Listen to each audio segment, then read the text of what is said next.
आपने कई बार सुना होगा कि जैसा आप सोचते हो आप वैसे ही बन जाते हो। ये बात सच है, बिल्कुल सही बात है। लेकिन ये बात भी सच है कि जिन लोगों के साथ आप रहते हो आप वैसे ही बन जाते हो। आपने अपने आसपास जैसा माहौल बना रखा है, इस चीज़ का बड़ा असर पड़ता है आपकी ग्रोथ पर, क्योंकि जैसी संगत वैसी रंगत। एक छोटी सी कहानी मैं आपको सुनाता हूँ कि एक जंगल में एक बहुत बड़ा पेड़ था। उस पेड़ पर एक बाज ने घोंसला बना रखा था और उसी पेड़ के बिल्कुल ठीक नीचे एक मुर्गी ने अंडे दे रखे थे। एक दिन उस बाज का अंडा नीचे गिर गया और नीचे गिरकर उन मुर्गियों के अंडों के साथ जाकर मिल गया। कुछ दिन बाद ठीक समय आने पर वो अंडा फूटा और उस अंडे में से एक बाज का बच्चा बाहर निकला। निकलने के बाद वो ये सोचकर बड़ा हुआ कि वो एक मुर्गी है। वो उन्हीं कामों को करने लगा जो मुर्गी के बाकी चूचे करते थे। पर एक दिन उसने बाज को आसमान में बड़ी शान से उड़ते देखा, तो उसने मुर्गी से पूछा कि इस सुंदर चिड़िया का नाम क्या है। तो मुर्गी ने जवाब दिया कि वो एक बाज है, वो एक शानदार चिड़िया है, पर तुम उसकी तरह नहीं उड़ सकते क्योंकि तुम तो एक मुर्गी हो। और वो बाज अपनी बाकी सारी जिंदगी एक मुर्गी की तरह बिता देता है और उस बाज को इस बात का अंदाजा ही नहीं होता कि वो इन सभी पंछियों का राजा है। उसकी तरह कई बार हम भी अपने अंदर के बाज को मार देते हैं।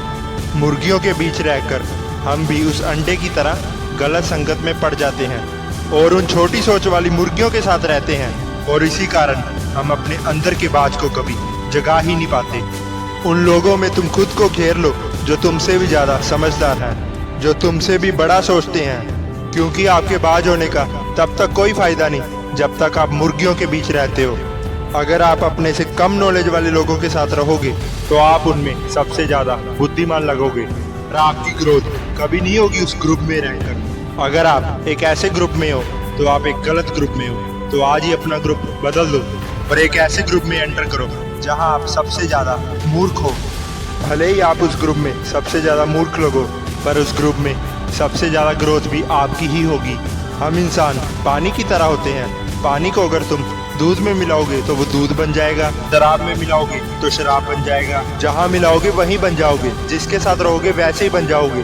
अगर एक लोहे के टुकड़े को पत्थर के साथ बांधा जाता है तो वो बाल्टी भर पानी में भी डूब जाता है, लेकिन अगर उसी लोहे के टुकड़े को लकड़ी के साथ बांधा जाता है तो वो बड़े से बड़े समुंदर में भी तैर सकता है। तो सवाल करो अपने आप से कि आपके साथ में कौन पत्थर है और कौन लकड़ी, कौन आपको डुबाएगा और कौन आपको डूबने से बचाएगा। किसके साथ रहकर आपकी ग्रोथ होगी, किसके साथ रहकर आपका फ्यूचर बनेगा और किसके साथ रहकर आपका फ्यूचर बर्बाद हो जाएगा।